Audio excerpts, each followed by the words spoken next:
So welcome back. We're working on this project. The project is to get Tom his 15 horsepower that we've going to rebuild. It's turned into a much bigger job than we expected. There's a catastrophe everywhere we move into it. We're going to keep going with the project because it's there's some light at the end of the tunnel.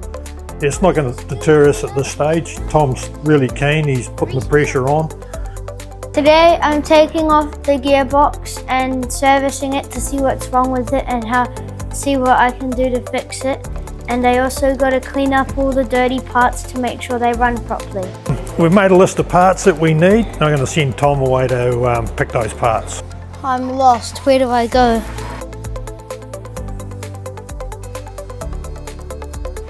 Ah yes, here we go. We've taken the spark plugs out, testing the output of the ignition system. So we've got a spark gap tester here, and we just want to make sure that it's got a couple of sparks.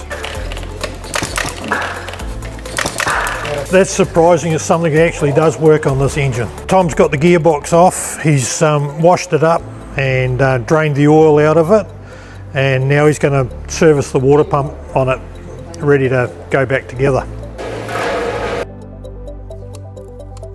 There's 3. Yep, that'll do. Well, that's toast.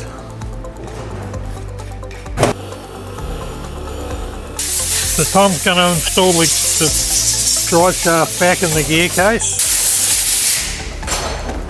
So this is the content of the new water pump repair kit. That's the old parts.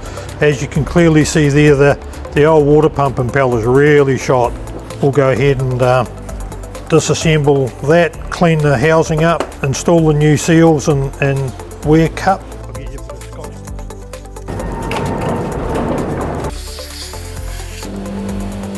Over the shaft.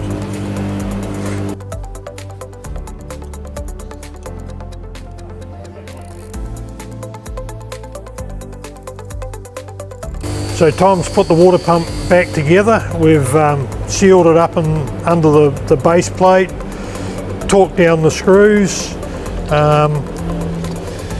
That'll make the water pump service complete, and then that's all ready to go back on the engine when we get to that stage. Well, that looks like all we're going to be able to do today, so tune in for the next segment of this video.